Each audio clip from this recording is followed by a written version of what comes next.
ಹೆಮ್ಮೆಯ ಕಾರ್ಯಕ್ರಮ ಬಸವಣ್ಣವರ ಜಯಂತಿಯನ್ನು ಈ ರಾಜ್ಯ ತುಂಬ ದೇಶದಲ್ಲಿ ಕೂಡ ಆಚರಣೆ ಮಾಡುವಂಥ ಒಂದು ಕಾರ್ಯಕ್ರಮದಲ್ಲಿ ಸರ್ಕಾರದ ವತಿಯಿಂದ ಆಯೋಜನೆ ಮಾಡುವಂಥ ಈ ಕಾರ್ಯಕ್ರಮದಲ್ಲಿ ಎಲ್ಲ ಹಿರಿಯ ಅಧಿಕಾರಿಗಳು ಭಾಗವಹಿಸಿ ಅವರಿಗೆ ಗೌರವ ಸಲ್ಲಿಸುವಂಥ ಒಂದು ಕಾರ್ಯಕ್ರಮವನ್ನು ಸರ್ಕಾರ ವತಿಯಿಂದ ಮಾಡಿದೆ.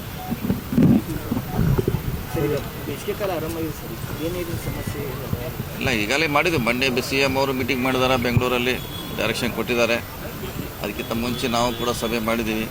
ಸೊ ತಹಶೀಲ್ದಾರ್ಗೆ ಅಧಿಕಾರವನ್ನು ಕೊಟ್ಟಿದ್ದೀವಿ, ಯಾವುದಕ್ಕಿಂತ ತೊಂದರೆ ಆಗಬಾರ್ದು ಅವರು ಅದನ್ನು ನೋಡ್ತಾರೆ. ನಾವು ಕೂಡ ಮತ್ತೆ 15 ನಂತರ ಒಂದು ಮೀಟಿಂಗನ್ನು ಮಾಡ್ತೀವಿ ಇನ್ನೊಂದು ತಿಂಗಳು.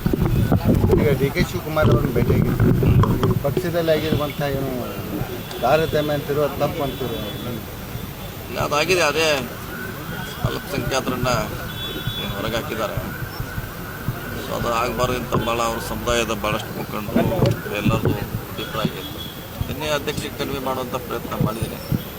ಮುಂದಿನ ದಿನಗಳಲ್ಲಿ ಸರಿ ಮಾಡೋಣ ಅಂತ ಹೇಳಿದ್ದಾರೆ. ಸರ್, ಈಗ ಅಂದರೆ ಯಾರು ಮನೆ ಮೇಲೆ ಇಡೀ ದಾಳಿಯಾಗಿದೆ ಸರ್? ಗೊತ್ತಿಲ್ಲ, ಅದೇನು ನನಗೆ ಐಡಿಯಾ ಎಲ್ಲ ಆಗಿರ್ಬೋದು.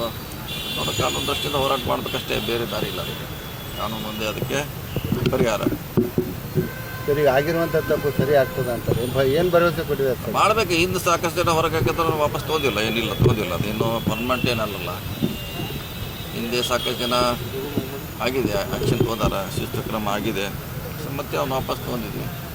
ಇದೇ ಅದೇ ರೂಢಿಯನ್ನು ಅಥವಾ ಚಾಲ್ತಿಯನ್ನು ಇವ್ರಿಗೆ ಅಪ್ಲೈ ಮಾಡೋಣ. ಸರಿ, ಯಾಕೆ ಫಲಿತಾಂಶ ಬರೋಕ್ಕಿಂತ ಮುಂಚೆನೇ ಕ್ರಮ ಆಗಿದೆ? ಏನು ಸೋಲಿನೇ ಭಯ ಕಾಡ್ತಾ ಇಲ್ಲ, ನನಗೆ ಗೊತ್ತಿಲ್ಲ ಅದ್ರ ಬಗ್ಗೆ. ಆದರೆ ನಾವು ಆ ಸಮುದಾಯ ನಮ್ಮ ಜೊತೆ ಇದೆ ಸಂಪೂರ್ಣವಾಗಿ. ಸೊ ಯಾರೋ ತಪ್ಪು ಮಾಡಿದ್ವಿ, ಯಾರೋ ಬಲಿ ಆಗಬಾರ್ದು, ಅಷ್ಟೇ ನಮ್ಮ ಉದ್ದೇಶ. ಸೊ ನೋಡೋಣ. ಓಕೆ.